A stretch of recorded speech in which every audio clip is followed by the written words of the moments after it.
Today is March 14th, 2022. You're at FE. Today's Thursday night, and we got some activity here already. So anyway, thanks for tuning in, and here's my basically video coverage of the call. Thanks again. There was a second one that was pretty good, but it had like a green food coloring in it. And that always makes me think there's something else in there, so I didn't even test that one. One of them, though, I actually wrote back to the distributor and I gave them a report. I tried these. This is the one, I want 10,000 of this. The one that you had labeled C, that one there, I need you to discontinue all business with that supplier. It is 15% ethanol. It is cut mostly with silicone oil. These people are criminals. Send them a note saying, we are no longer doing business with you, and there's a customer of ours who's from Philadelphia keeps asking for your address. We'll see how that turns out.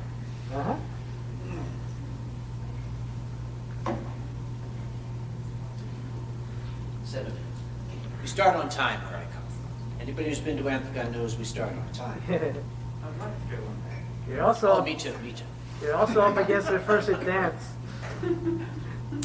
I noticed, yes. Yes, actually, when initially this was developed and practiced and rehearsed, Ronnie was supposed to do it with me. And no, that didn't work out this time. Oh well. Good try. I hate loud music, so I'm up here. Oh, I can't stand loud music. These kids with their rock and roll, damn it, it's all noise. Ah, Cornwall, hello, how are you? Hey guys, come on in. Hey, Dragon.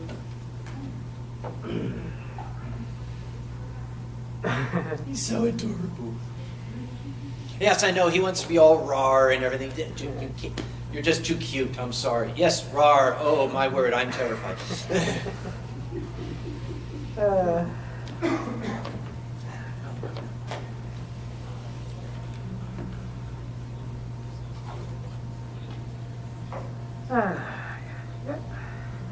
See, the reason things start on time at Anthracon is because the chairman is an obsessive compulsive goober who throws hissy fits if stuff starts a minute late, and the staff has discovered that it's easier just to start on time than to deal with him.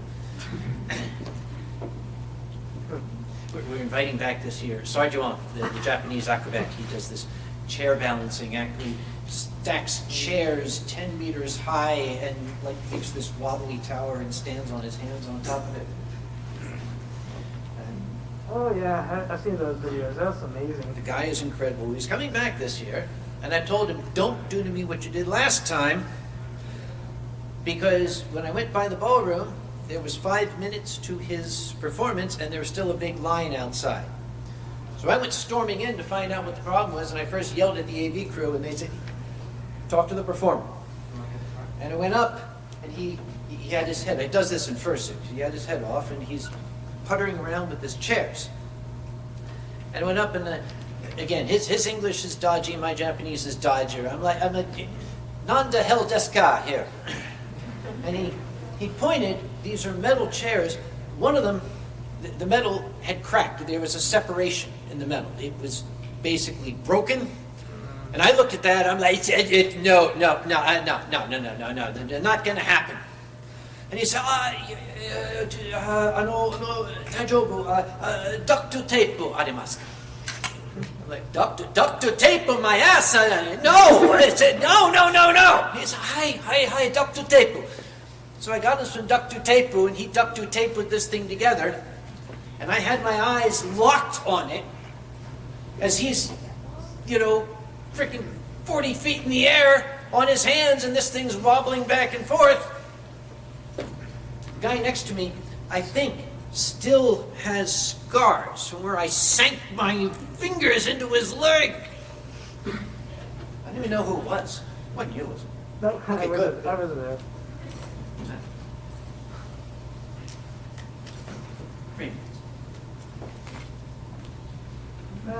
It's budget time.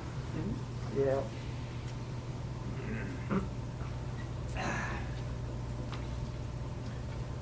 By the way, it is my intention to dispense with the microphone. If the folk who are sitting further back do have trouble hearing me, wave your arms or something, say, "We can't hear you," and I'll turn the thing back on.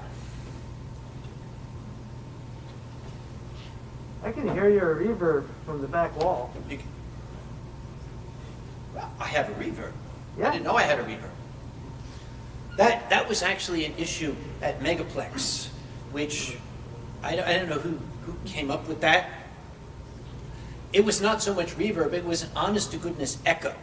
Echo? Oh. Yeah, I would say something, and a half second later, I would hear myself say it again. Ooh. That was freaky.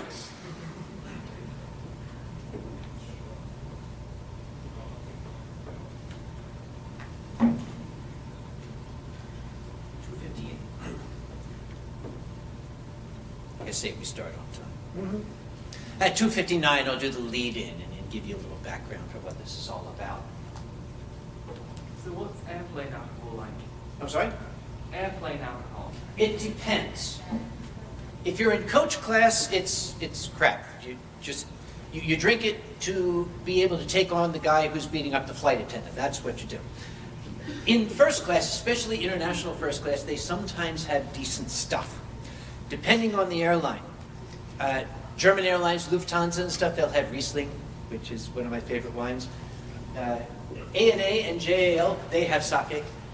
So if you're flying, you definitely, it is worth it to fly first class if you're going to go to Japan, because they got good sake up there. In the back, they just dump out the hand sanitizer. Here, drink this crap. You're American. You won't know the difference. Okay. Private history of campaigns that failed. Those of you who are versed in American literature may know where I stole the title from. If you do not know, I'm Dr. Sam Conway. I'm called Uncle Kage in the fandom. I've been the chairman of Anthropocon for 24 years now. And you can see what it does to you. Pardon? I've been working conventions since 1980, chairing one since 1998. In that time, I have seen lots of other conventions. Some of them have been very successful, others have had their troubles. And some have had things go wrong that have been so catastrophic that they led to the literal downfall of the convention. And I'm going to be talking about some of those today. There are dozens of them. I've selected some. The intention of this presentation is not to poke fun, is not to make light, although I can't help doing it. I am the last person, the absolute last person in the world who has any right to take any sort of schadenfreudic delight in somebody else's failure. I don't claim to that. This is intended to be primarily educational. We'll be discussing what happened at these conventions, why it happened, and should you find yourself in such an unfortunate position to be one of those sad, damned souls who wind up running one of these, if you learn anything from this and avoid some of those pitfalls, I shall consider this time well spent. For those just coming in, if you have trouble hearing me in the back, I will pick up the microphone. Until such a time, I will stick to Mr. Hortons here. Delicious. It is a private history of some campaigns that failed, or, as we like to say, hey, we should start our own convention. Yeah, how hard could it be? Let's talk about some. Okay, let's talk about one that didn't arise and then fail right away. An established convention that you really think should have known better. Fandom Fest. Fandom Fest had been around for years. Let's look at what we were expecting. In the year 2016, they had 30,000 attendees. no reason to believe there was going to be any kind of problems. They're going to be held at the Kentucky Expo Center. They were inviting some of the biggest names: Burt Ward, Weird Al Yankovic, Charlie Adler, Colin Baker. And every week a new ad would come out and new faces would be added. They were just getting bigger and bigger and bigger and bigger. One thing that we call these the pro conventions. These are for-profit conventions. These are inviting guests who are paid. These are paid appearances these folks are making. They charge for autographs. So what the convention did was they allowed you to prepay between $45 to $125, and they stated right on the website, no refunds. Let's talk about it. That was the expectation. What was the reality? Ronnie pointed out that he didn't like this slide because it looks like a hit list. That's not the intention. Week by week, that picture got bigger and bigger, but week by week, more and more guests started to drop out, with the number increasing as we got closer to the actual convention itself. Who knows why? Maybe because, what the hell is that? Remember it was going to be at the Kentucky Expo Center? All of a sudden, at the Jefferson Mall Event Center, formerly Macy's. All right, what happened here? About 10 days before the convention, less than 2 weeks before the actual convention began, apparently on Twitter, like a local news station or something, did a tweet about the upcoming convention, and some people were asking questions, and they tagged the Kentucky Expo Center in it. Well, the Kentucky Expo Center came up and was like, what the hell are you talking about? There's no fandom fest at our facility. You can imagine that this created a little bit of, let's just say, people took notice. 4 hours later, Fandom Fest itself, new location, the 150,000 square foot event space at the Jefferson Mall, formerly Macy's. And that's the address, 48 out or whatever the hell. Okay, so we're going to be at this Jefferson Mall Event Center. Okay, we all know that shopping malls are sort of a thing of the past now.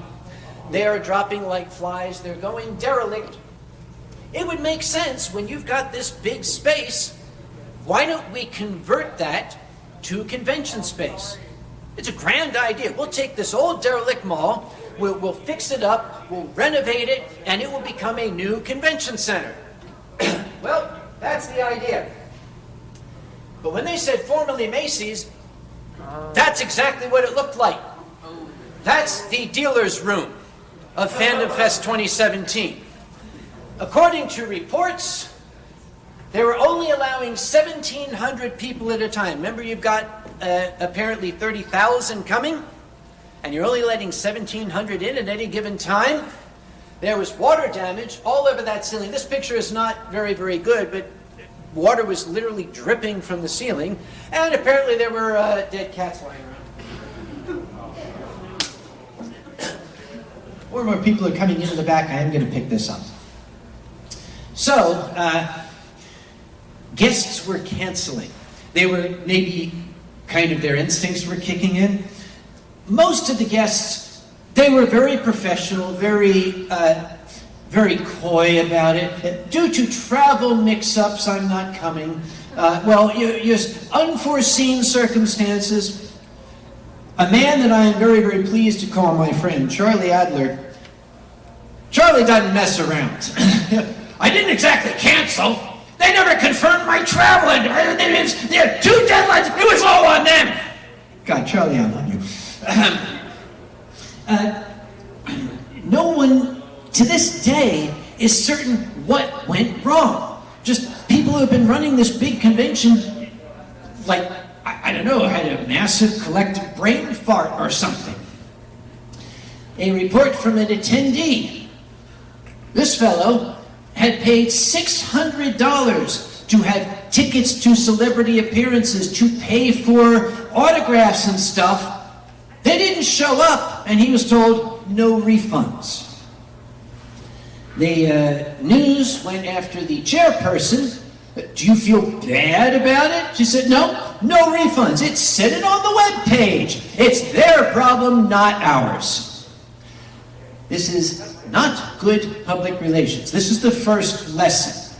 Don't treat your attendees like this. Well, that apparently was the last year of Fandom Fest. If you go to fandomfest.com, this is what you're going to find. So Fandom Fest, unfortunately, went away.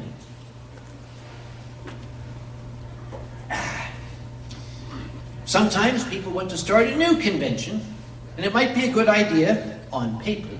You might have heard of this one. Some of you have. Las Pegasus Unicon. This is going to be a My Little Pony fan convention. Okay, we're going to hold it at the Riviera Hotel in Las Vegas. Even as this was being advertised, I was looking at it, and my colleagues, folks who run conventions, were looking at this. We're kind of sending each other emails saying, have you seen this? Yeah, is this real? Okay. They're saying, we expect 2,000 people. 2,000 people are going to show up. And this is our guest list. These are the only ones I could fit without making the font any smaller. There was actually several more. Listen, 1, 2, 3, 4, 5, 6. These are Hollywood guests. These are people you have to pay to have them appear. You've got to pay their travel. You often have to pay to bring in their agents as well. You've got to pay their hotel rooms. 2,000 attendees. Anthrocon has, at last count, roughly 9,000 attendees. I can afford 3 guests. I got a budget of $800,000. I can afford 3 guests at maximum. We were saying to ourselves, this is going to be interesting. But let's see if they can pull it off. Okay, let's talk about the reality now. Okay. The estimates are that somewhere between 400 and 1,000 people showed up. Far short of the 2,000 they expected. Far short of the 20,000 that I estimated would be necessary to be able to afford all those guests. The Riviera Hotel, as it turned out, was in bankruptcy, desperate for business, so they allowed the convention to set up and everything without any kind of cash deposit. We'll just collect the money at the door. When that money didn't appear, the hotel, okay, let's put it this way. Las Vegas was founded by the American Mafia. It is a town rife with tradition. They basically had hotel security going to the dealers, in the dealer's room, and demanding money from them to pay for the convention. They were going to the artists in Artist Alley and trying to confiscate any money they had on them. Some guests who were being charged for a room found they were being charged for 3 or 4 rooms. Stop. The appearance fee checks to the guests, almost all of them bounced. Their agents were calling them saying, that check for your $8,000 appearance fee, it just bounced. Dealers, this is something interesting. They were paid in vendor bits. If you went to the dealer's room, you didn't have cash, you would pay them in vendor bits, which you would purchase at registration. What did those vendor bits look like? They looked like this. These were the Las Pegasus Unicon vendor bits. Did anybody go by the dealer table earlier where I was doing the positively awful drawings of no artistic merit? I think I could do better. I'm sorry. Stop. So, well, here's the next lesson. Here is the next lesson. Without a plan to implement it, a great idea is not worth, well, it's not worth. One big. Other conventions are guilty of this. My predecessor at Anthrocon, when it was still Albany Anthrocon, had a remarkable idea. For our super sponsors, all of our super sponsors, we are going to give them a super cape. Because they are super sponsors, they're going to get a super cape.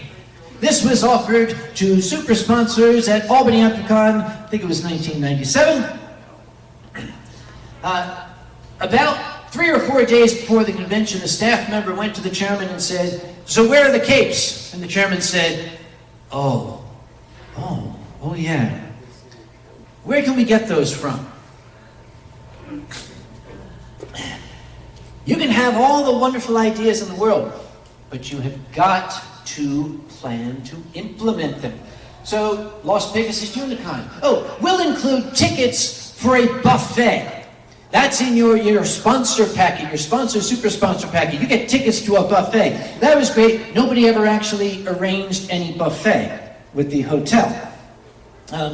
We're going to pick up our guests at the airport. We're going to send people to pick up our guests at the airport. Well, you better have a list of people with cars, because many of the guests never got picked up, including Tara Strong, who was wandering around the airport, eventually just got a cab. We'll have staff stationed all around the convention center to direct people to where they're going to go. According to reports, nobody saw any staff members at any time. We will have a dedicated vendor hall. That's great. It's always nice to have a dedicated vendor hall. But most people didn't know where it was. There were no signs. There was no map. You just had to kind of wander. And you would find it if you were lucky. Sponsors get special speeches by our guest voice actors. That was what the sponsors were promised. You can go to a special speech by our talented voice actors. It's unclear why, but none of those speeches materialized. They grabbed Dusty Rhodes, the manliest brony, if you remember him. Dusty is actually a very old friend of mine. Excellent speaker, salt of the earth, capital fellow. And I'm sure he gave great speeches, but that wasn't what people had paid for. You've got to give your attendees what they are paying for. Sponsors get executive suites. Yeah, okay, we promised our sponsors executive suites. Nobody told that to the hotel. It's like, what? And I'm sure the hotel was like, no.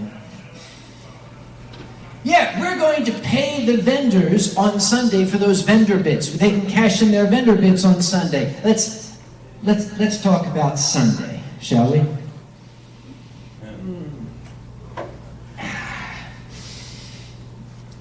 Sunday.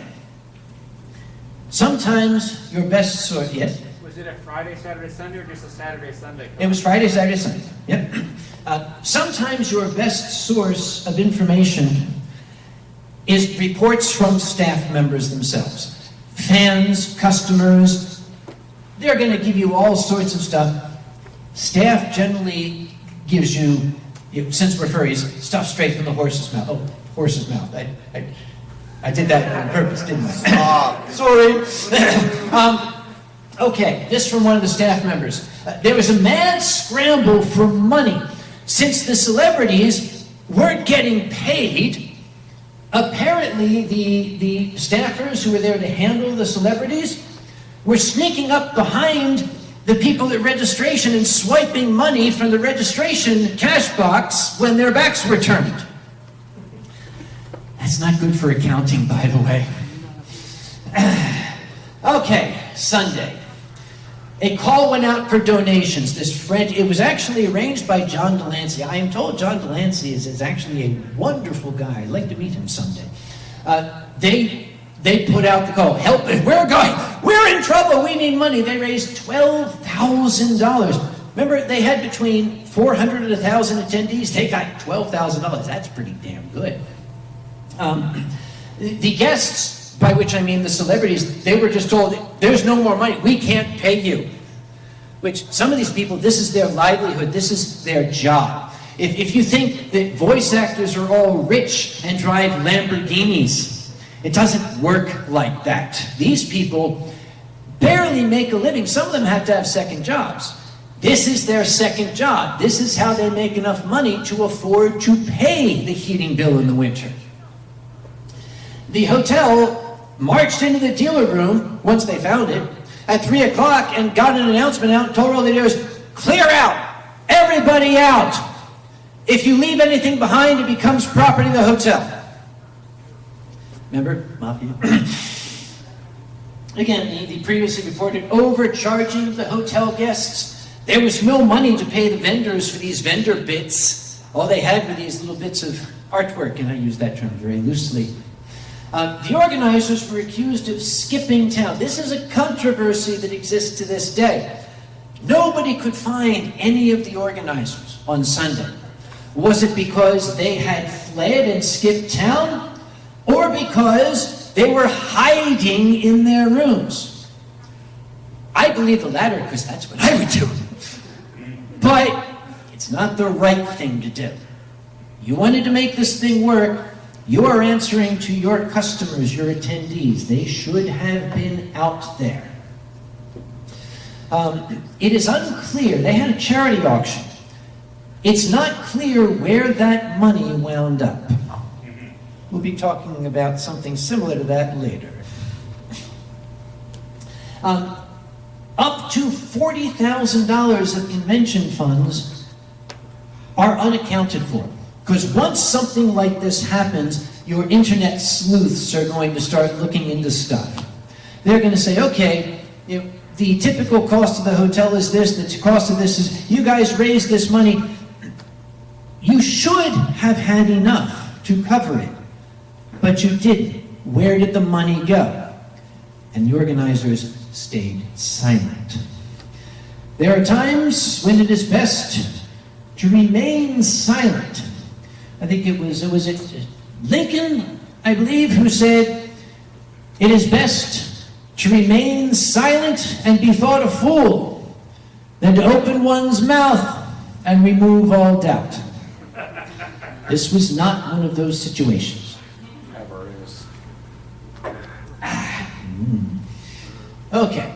I was the last one. Now, remember when I showed you Fandom Fest? I said, if you go to fandomfest.com to get a park website, do not go to that site. This is what I got when I went to that site. It was flashing and animated, and as soon I took that screenshot, got away from it, ran a virus scan, sure enough. Yeah, don't go there. You will be unhappy.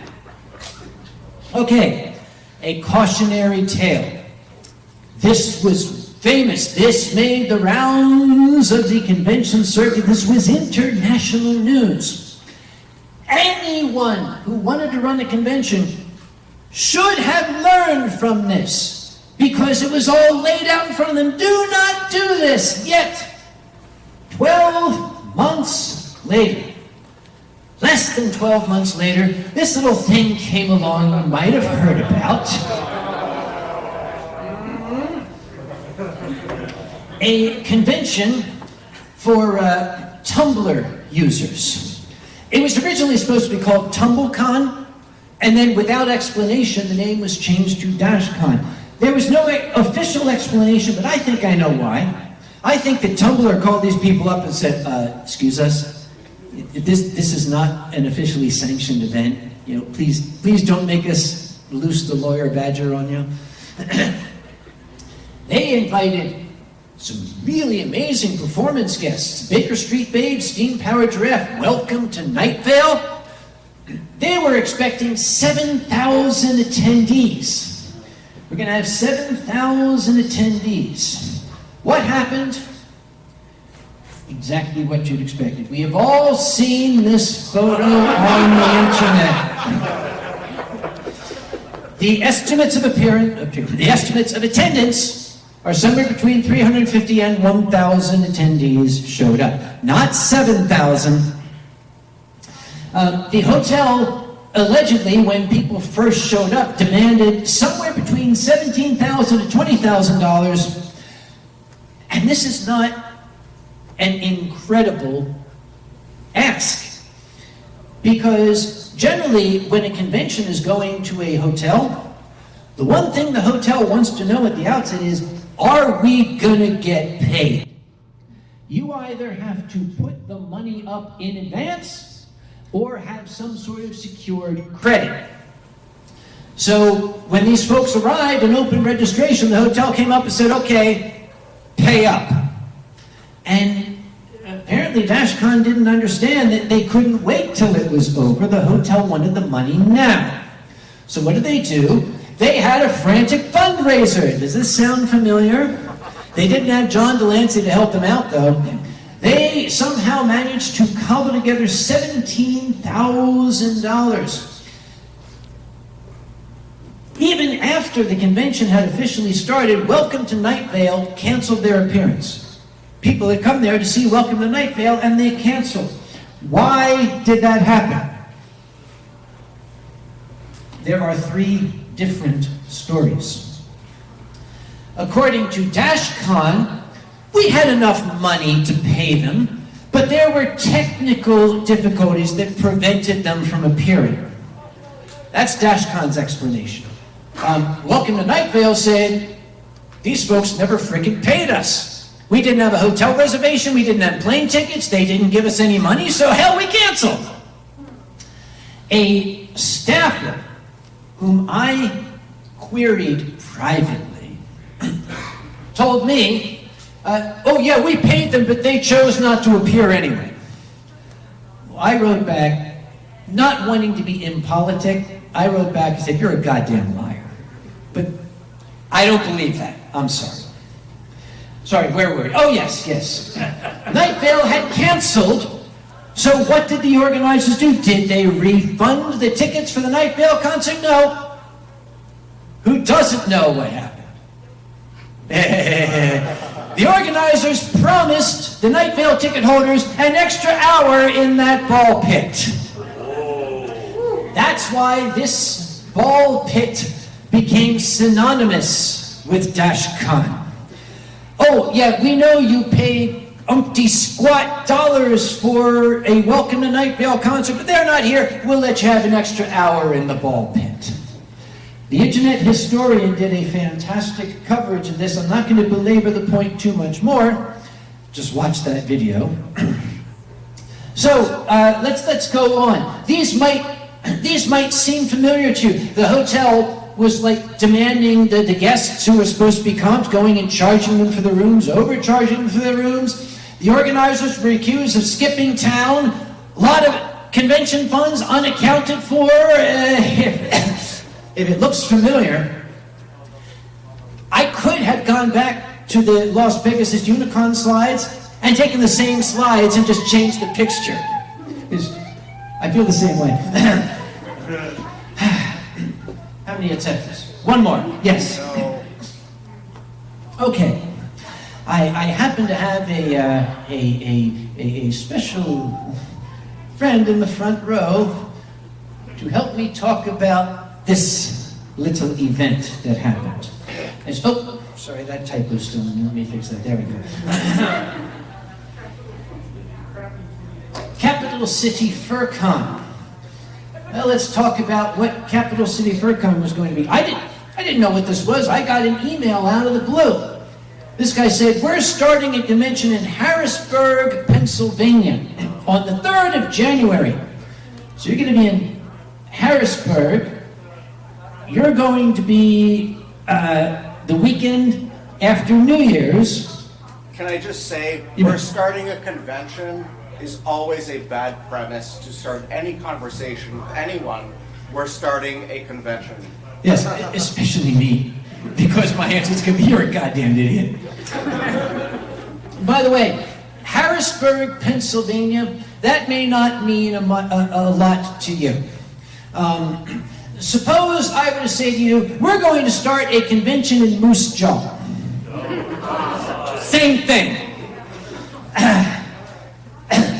They expect more than 400 attendees. How do I know this? Because they invited me to be their first guest of honor. I wrote back and I said, okay, listen, I want to make sure you understand what you're getting into here. If you're inviting me to be a guest, there's an understanding then that you're going to pay my airfare and my hotel. I don't charge appearance fees unless they come in bottles or they come in Tim Hortons cups.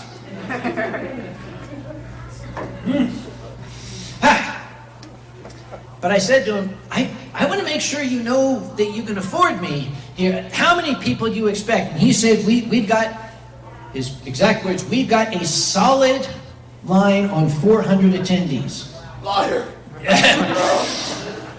Well, okay, 400 attendees. Well, you would think that with this coat and those 3 letters behind my name, I would have looked at their webpage right away. No, I waited.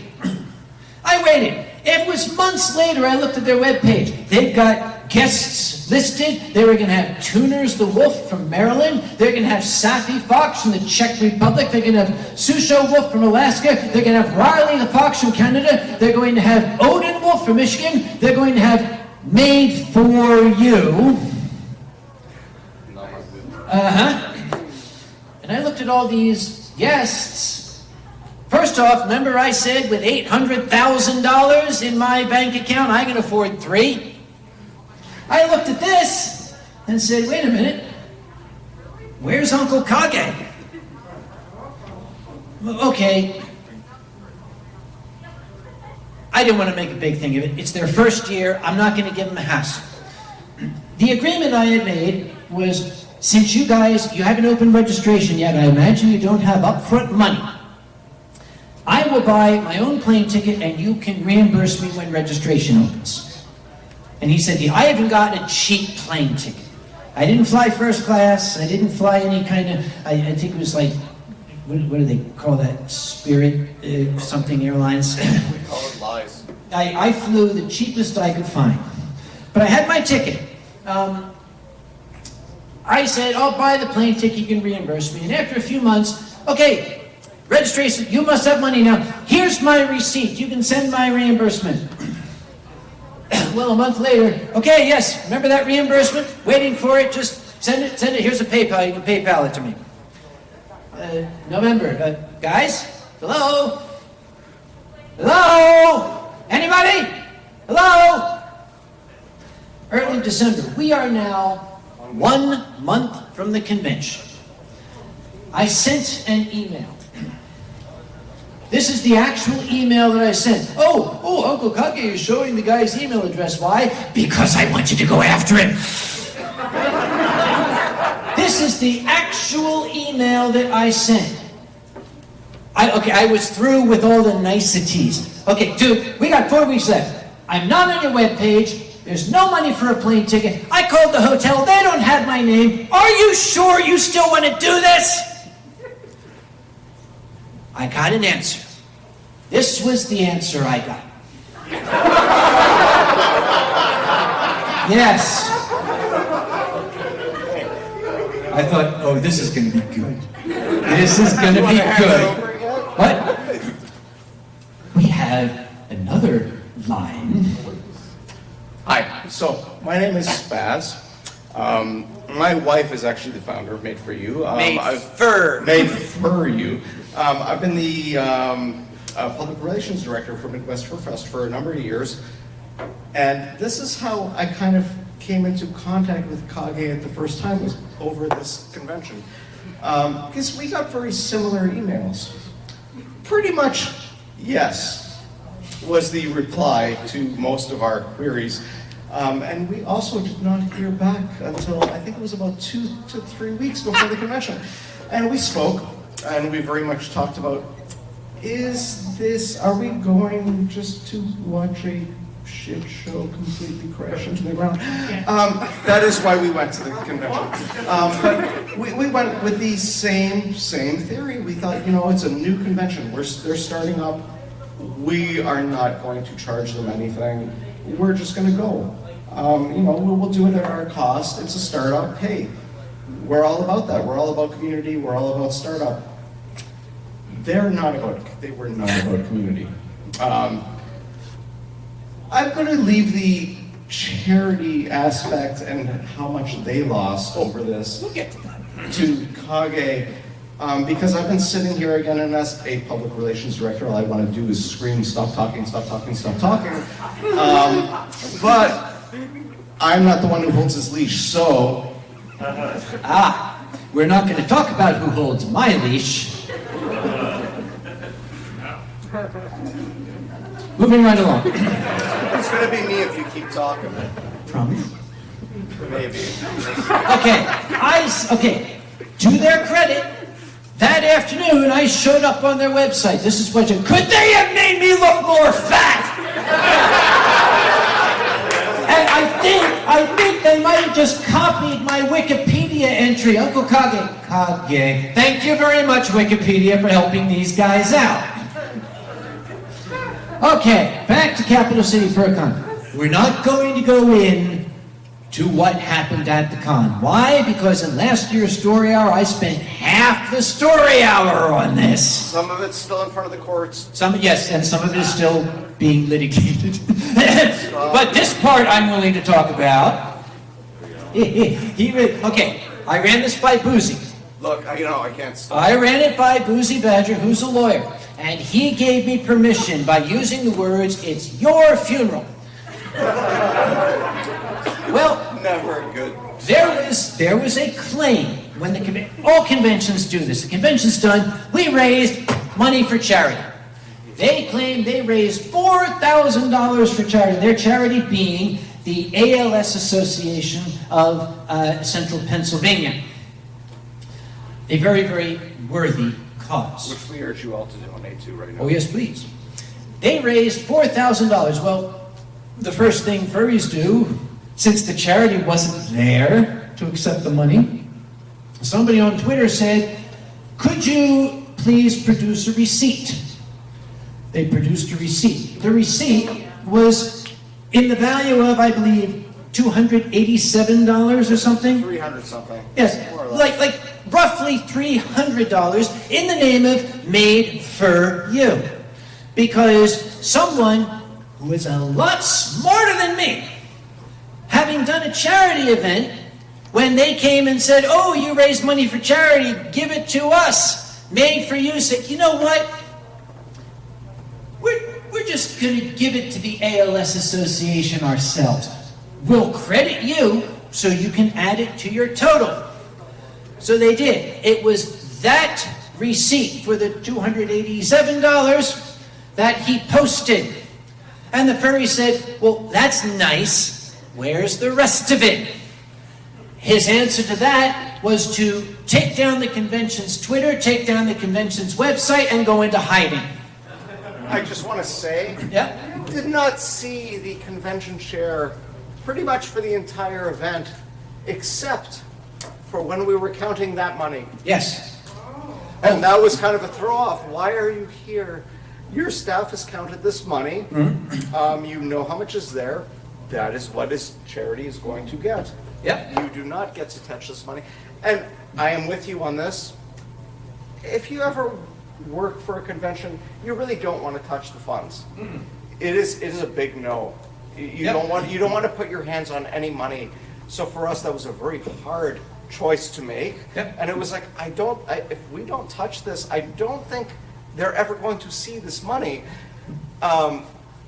Fortunately, right, but in general, I would say don't touch that money. Yes.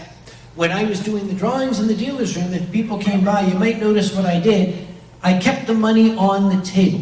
Anything I took in, I kept right here. And when I was done, I asked the charity to come over and take it off my hands. On the up and up. So people said, "Where's the rest of the money?" He went into hiding. In his original invitation to me, there was a phone number in that email. I called that phone number and I left a message in which I said, "You are in a pickle, my boy. We should talk. I might be able to help you through this." 10 minutes later, he returned the call. He returned the call, and I said, "Okay, we can maybe finesse our way through this, But first, I need to know, did you make that donation? He said, yes, I did. I said, do you have a receipt? He said, I do. I said, then for God's sake, man, post the receipt. This will all go away. He said, well, I'm not at home. I'm at my parents' house in Schenectady or whatever the hell. I won't be back till Monday, and the receipt's at home. I said, then you need to call a neighbor, have them break into your house, get that receipt, and post it on Twitter. Every hour that passes, this is getting worse for you. He said, I will post it first thing Monday morning. So he hung up. Monday morning came and went. You could have predicted that, couldn't you? So did the rest of the week. The following Monday, I sent him an email in which I said, you didn't make that donation, did you? He responded minutes later, without a word, with a photograph. This is what he sent me. I kind of was, I love the science fiction shows. There's a photo. Enhance. I yelled enhance at my computer for an hour and it didn't do it. This is as clear as I could make it. But it appears to be a donation receipt to the ALS Association. It looks like it says Capital City Furcon. That probably maybe is 3,000 some. That might be right. In fact, the only thing on here that I can see is the transaction ID, the unique transaction identifier. That's an interesting number. 4774466. Other than that, it probably is real. I sent it to Boozy, who's my lawyer. He's everybody's lawyer, actually. The first thing Boozy did was he did a web search. Images.google.com. He put in ALS Association donation receipt. The first picture that came up was this. Little Treasures Nursery in the United Arab Emirates, a donation to the ALS Association. Transaction ID 4774466. Okay. Not to mention that their social media no longer uses that logo. No? Well, that's coming up. One of the things that Spaz just pointed out, that logo, you see the date here, 2014? That logo has not been used since 2014. The modern logo of the ALS Association is this. This is what the logo looks like today. How do I know that? Because that photograph that he said had both of the receipts, including the made for you one that has the modern logo on it.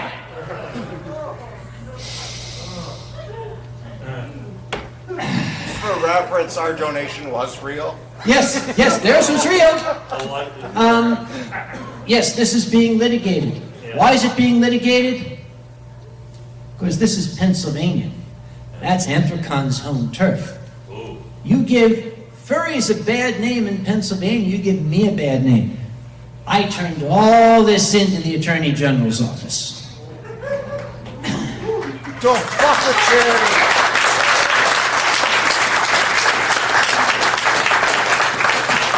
I got a note back from the Attorney General saying, are you willing to testify in court? And my response was, it rhymed with muck des. But you know, sometimes something happens that is out of the control of the organizers. Sometimes something happens that the organizers got blindsided by. Some folk who are of a certain age may remember Disclave. Disclave was one of the major science fiction conventions. Anybody who was anybody went to Disclave. You can go to Disclave. You want to meet Isaac Asimov, Rogers Lasny, George R.R. Martin, Michael Whelan, you went to Disclave. Everyone was there. Do you notice it says 1950 to 1997? What could possibly have happened in 1997? Let me tell you a story. In 1997, something happened. There are two versions. I have spoken with people who went to Disclave in 1997, and there are people who claim that version 1 is the God's honest truth, and people who claim version 2 is the God's honest truth. I can't tell you which is true. I will tell you both versions of the story. The first version is that the Con Committee allowed another group to do their little presentation in convention space. So yes, we have a convention. We're not using this room. Oh yes, other group, you can do your thing in our space. The other version of the story was that it actually was part of the convention programming, that they were having a demonstration of Shibari. Some people know what Shibari is. Allow me to enlighten you if you do not. Shibari is a rope tying technique from Japan, which is frequently used in a suspension bondage scenario. This is a classic Shibari pose. Very artistic, very zen, very nice. You really need a tighter leash. What? You need a tighter leash. I know, I like a tight leash. I said that on the microphone, didn't I? That's why I didn't want to hold the mic. Anyway, some people saw this demonstration of Shibari, which is a lot of fun, by the way. They saw this demonstration. They said, oh, we'd like to try that. So they went back to their, either they purchased the setup from the demonstrators or they brought it with them. They went back to their hotel room and they said, we need to find some place to hang this from. Let's see, what can we hang our suspension bondage thing from? A what? It's called a sprinkler, but that's a misnomer. This should actually be called the gushing torrent of doom, because this thing is designed to deliver the maximum amount of water in the minimum amount of time in order to extinguish a room fire.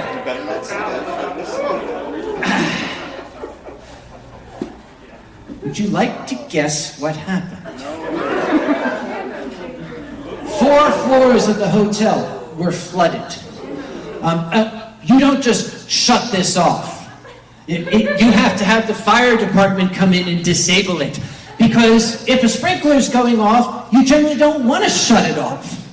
There's not like a convenient switch to turn off the sprinkler.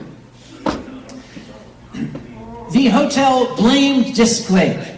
Remember the 2 stories that either Disclave allowed the people to use their space or actually had the people as part of their programming?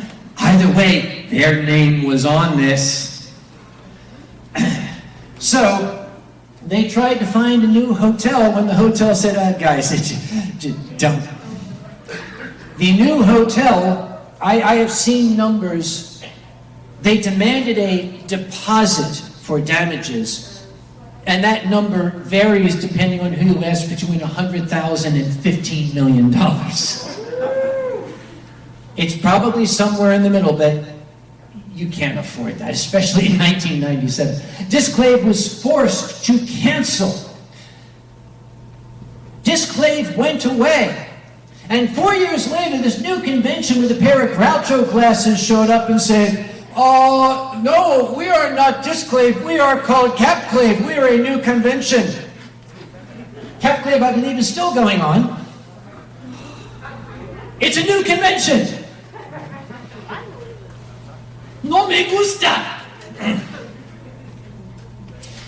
By the way, next take-home lesson, just don't. Please, for God's sake, don't. It's not funny. Believe me, it's not funny. The force of the water coming out of there can knock a grown adult off their feet and can break bones. You don't want to be under one of these things when it goes off. And the amount of damage that water can do to a building would make your head spin.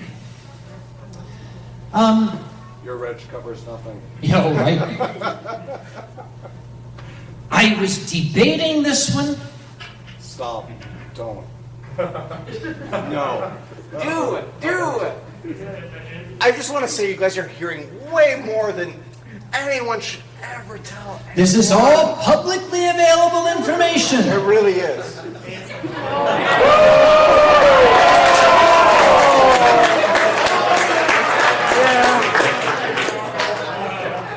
Hey, so I'm gonna leave. There are many, many reports that you have heard.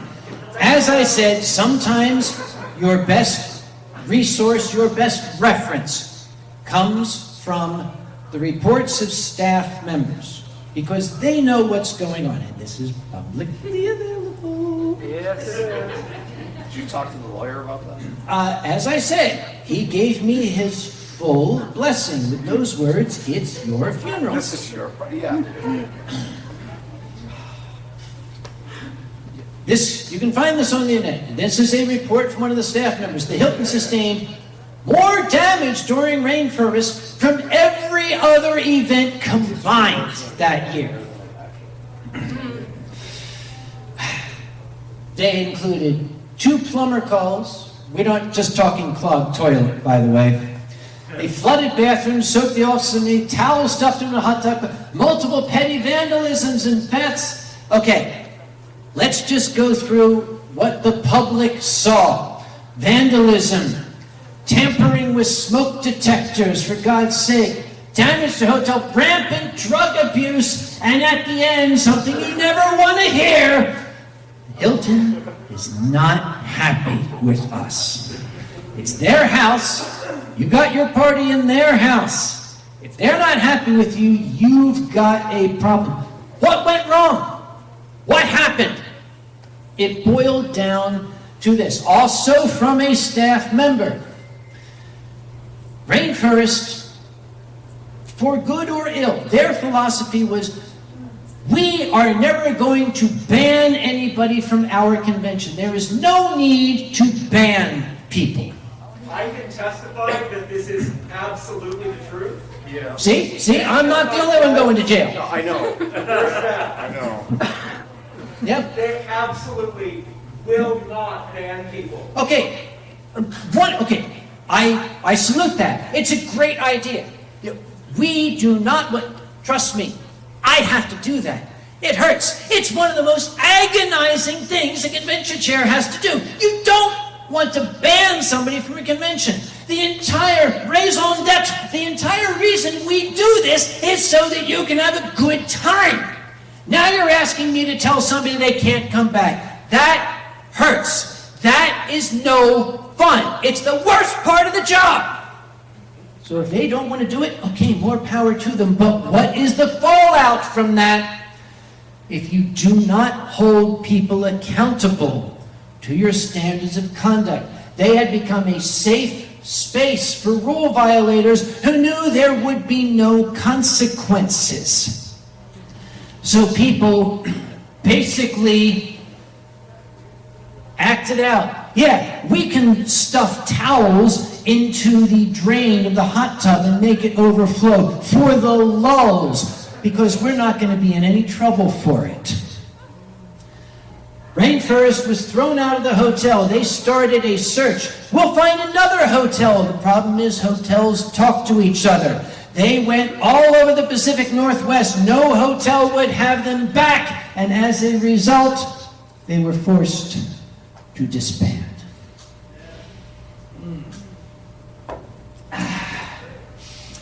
There are more. I'm looking at my watch. And Spaz is spazzing down here. He keeps going, shut up, shut up, shut up, shut up, shut up, shut up, shut up. Okay, I'll shut up. After I mention these. Okay. New York TrekCon, 1976. They sold tickets through Ticketron. After 2,000 tickets were sold, which was the capacity of the hotel, Ticketron said to the organizer, what shall we do? And the organizer said, sell, sell, sell. They sold 30,000 tickets. People called it RiotCon, because when you've got a little hotel that can hold 2,000 people and 30,000 people show up who all want to see the stars that you promised them, there were allegations the organizer ran off the proceeds. I want to stress, these are allegations that are commonly discussed. I have not found independent confirmation of this yet. I'm looking. Oh, by the way, somebody threw a pie at William Shatner on stage. Anyway, JumpCon. When this came out, we were all like, what the hell? Can this work? This guy, Shane Sentner, who called himself the Emperor, also the Prince. People didn't call him, he called himself these. He had an idea. He was going to basically be the convention organizer. We will hold a big convention in a different city every week. I will run all of the conventions. Great idea on paper. The first convention was canceled. The second convention, that was also canceled. The third convention was canceled 2 weeks out. Pardon me, JumpCon never actually got off the ground. In 2009, he was arrested, indicted for fraud. It is estimated in his bankruptcy filing that he was $8 million in debt. Wonderful plans, great dreams, amazing aspirations. Without a plan, it's not gonna happen. We had Tentmoot. This was going to be a Lord of the Rings convention. This is run by Andy Blake, also known as Victoria Bitter, also known as Jordan Wood, who publicly proclaimed to be the vessel that stored the souls of Elijah Wood and Orlando Bloom within his own body. The guests arrived, the staff arrived, everybody got ready, and they showed up, and the hotel was like, who are you? There's no convention here. Go away. Basically, the convention never was. But this guy had his staff members go out and invite guests and everything. The staffers were told, pay for the guest tickets and we'll reimburse you. There was nothing to reimburse, there was no money. Blake or Bitter or Wood was indicted for fraud. 2003. That's where the record ends. I don't know how that indictment came out. FedCon USA, this one breaks my heart, because FedCon is a German science fiction convention, and it was very successful. So they said, we'll do FedCon in USA. On day 2 of the convention, that is Saturday, one of the guests was up on stage, guest, I do guest things, look at me, I'm a guest. And when the guest was done, the chairman got up on stage and said, we're shutting down, everyone can leave. What? And the guests just say, what's going on? And the organizer said, and I quote, we were hoping for people to show up. You cannot run a convention on hope. For God's sake, you cannot run a convention on hope. It doesn't work. They were able to refund the people who registered on site because they had the money right there. What happened to the people who pre-registered? I have found no reports, no record of that. I do not know. Antheria. This one is close to my heart. Redondo Beach, California. 1 week before the con, for reasons that were never explained, they changed hotels. We're no longer in this hotel, we're in a new hotel.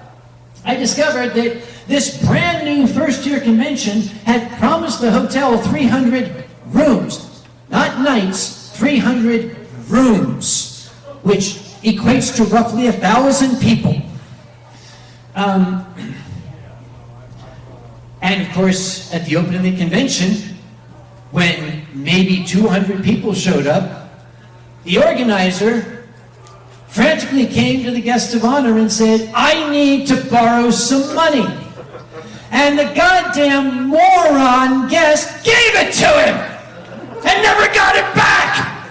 We're not going to say who it was.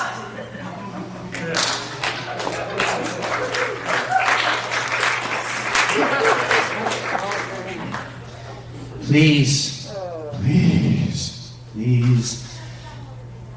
We're going to start a con. Great. Let's have a Furry. I do this. People send me, I'm going to start a con in Moose Jaw. I said, oh, wonderful. How many people came to your last Furry? Is it 3? Oh, okay. Yeah, you couldn't get 4 people to come to your Furry. What makes you think 400 are going to go to Moose Jaw for a convention? Conventions don't spring up. Conventions grow organically. Have a fur meet, have a bowling meet, have a night out at the bar. Be desperate. Go on. Some of our best intentions start on the back of the bar napkin. I'm going to start my own con! With blackjack and... You got it, he's got it. The number of cons in Toronto that have started on pure spite is terrifying. I got And again, a lot of them start with the best of intentions. Or spite. That means that a lot of them end up how you heard here today, and I'm going to leave it at that. It's true. How many people do you expect? We expect 200. Great. I want to see your plan for 120. Whatever you think you're going to get, plan for 60% of that. Because if 400 people show up, oh my gosh, we had too many people. That's not a problem. I would rather you plan for 120 and get 60 than plan for 300 and get 5. Have a lawyer look at your contract. For God's sake.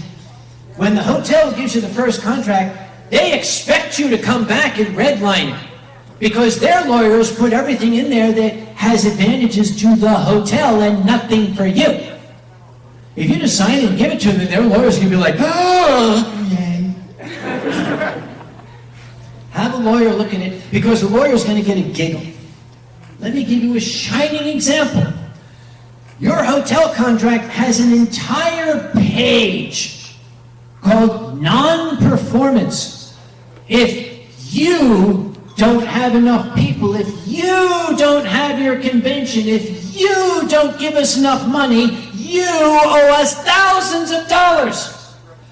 But there's nothing in there about the hotel's responsibility.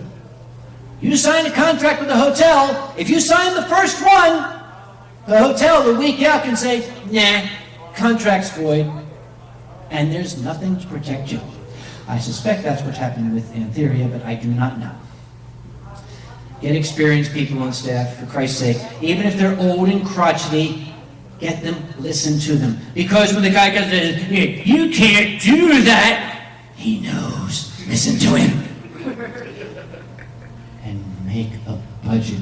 This is what sank Las Vegas' Unicon. This is what sank DashCon. This is what sank hundreds of other conventions out there. They call it lottery syndrome.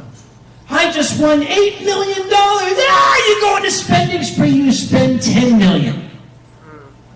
Your head swims. I have all the money in the world. No, you don't. Fire up Microsoft Excel. Say, the hotel is going to cost this. We're going to invite this band. It's going to cost this. We have to rent AV equipment. It's going to cost this. We have to do this. It's going to cost this. We got to pay Uncle Kage's bar tab. It's going to cost $8,000. We got to have this. Now, this is how much it's going to cost you. How many people do you need to cover it? If that number is 4,000, you're going to lose your shirts. The bar tab. The bar tab is honest. Any questions? Fire Festival. No. That's for another man. Now, it is 4 o'clock. What is in the room next, by the way? Somebody waiting outside. I have overrun my time, and for that, I apologize. But I'm going to bugger off. Let's get out of here. Thanks, folks. If you have any questions, I'll be out there.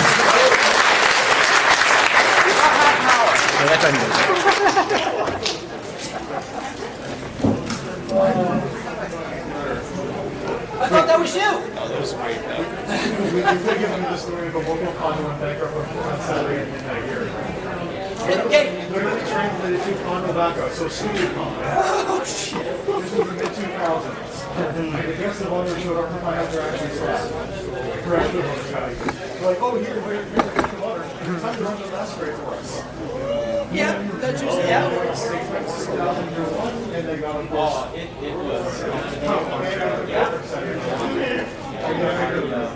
Run it down. If you have a house party and 100 people show up, now you can start a company. Let's do it outside. everything in it. Yes. It's like saying this pizza is free, but you have to pay for the sauce, the crust, the cheese, and the toppings.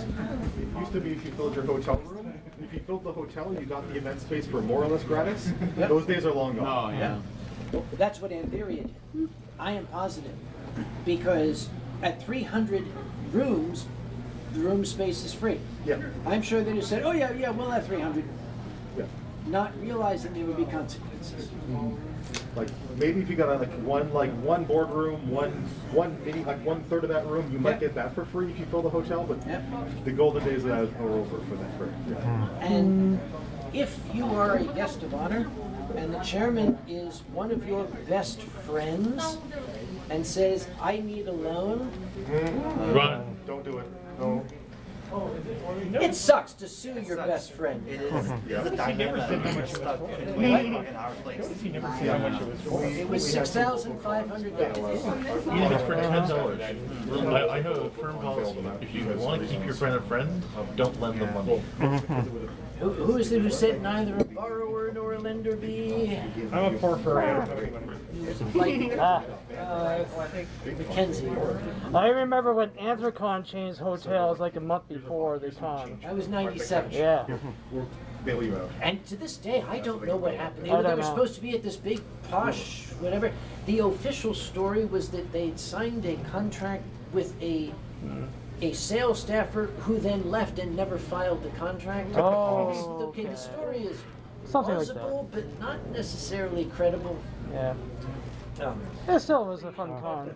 At least we showed up. Like Capital City Furcon and Capital, yeah, Capital City. and making, you know, and how it was basically sort of like in Anthrocon's territory. That was like with Advex, that facade, there was so many friendships lost over that because the sci-fi and the rock people didn't take on. They were waiting for the celebrities. There was going to be guilt by association. Yeah, exactly. It was. Oh yeah. I tell people it's the same. Conventions, What about you like? furry conventions for a number of years Okay. I'm not got happy along. enough that I'm We didn't have to fight with each other. There was enough space appreciate these people. in geography, enough space in the Yes, county. you really reward. But we've reached the point where that doesn't, look what happens. We got TFF going on this You know, same if you weekend. get in there, you can jump in. Was that delayed? There's always They desperate. were delayed, they had no schedule, so it's not their fault. I'm not gonna say they grabbed the weekend. A lot of people wrote to me and said, oh, Anime North. Kanye, what So are you guys 2003 I was doing volunteer. TFF? 2004 I was Rhonda staffer. invited me. 2005 I was There, director of bingo, the that's all there Friday is. Night Masquerade. 2006 I was director of the Masquerade. So Yep. that was my path at Anime North. Like Nickelodeon, Red Bull. That wasn't true. They just slapped the logos on. Oh, shit. Oh, now we have fraud on top. They want to refund. That never happened. Of course, no. And they, for their giveaways, they were giving away boxes Down of the East Coast of the US, pens, they backspin. started to do those cons, most of the anime cons.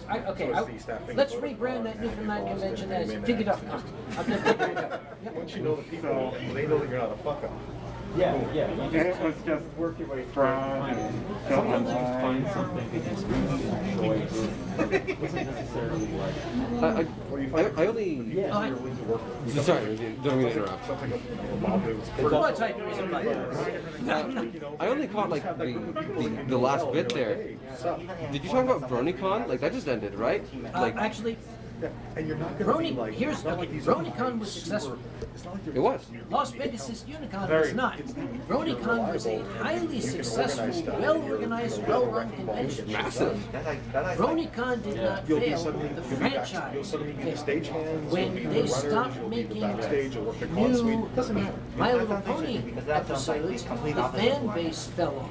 You can't support a 40,000 person convention if there's One of the no things that I've material. found for a lot of people. So it was just the fact that the show ended. Yes, exactly. Okay. So I've been to When they find BronyCon. skills I that they went didn't realize twice. they had.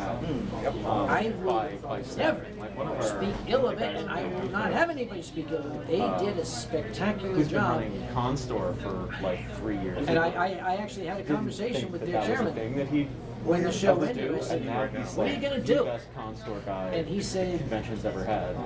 Gave me great experience for real what? For we'll wing it. Sure. Yeah, no, absolutely. You're gonna have to. I said to her, look, get in trouble, It's kind of, yes. get in trouble, call me, I'll see what I can do. He never called me because they were smart enough to recognize this is not sustainable. So they went out on a high note. Okay, we're done, great. They went out, they didn't try to have one more year where they expected 40,000 people and had 300. Take a break and like That would have been a go back to catastrophe. Yeah. So they were smart. rather than Yeah. The consular was also very upfront with the community Yes. about why they were doing that.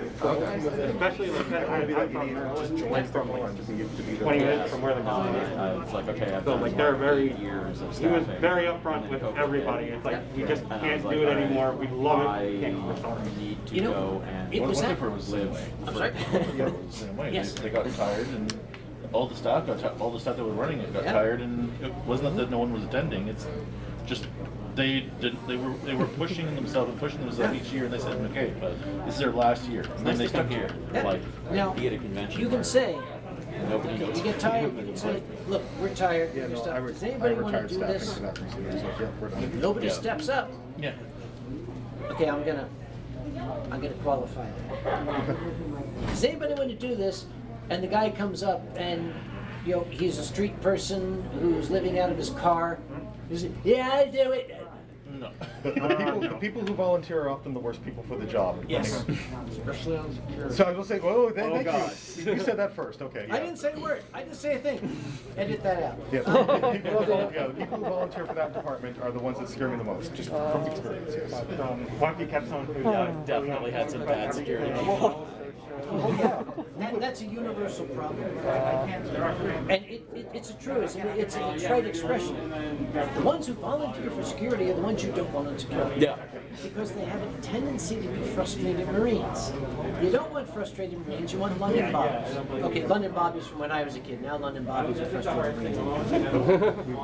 Well, there are some people who do volunteer that just basically want to help out like a few hours here and there. Yeah. Those are the ones you don't. Some of them who it's good to have. Yeah. Generally, Also the ones who've done it many times before. yeah. The best people to put on security are people who come up and say, I'd like to volunteer. And you say, what department would you like to volunteer for? If they say, I don't know, where do you need security? Yep. I want to volunteer. Where? I want to be on security. Registration. Uh-huh. Yep.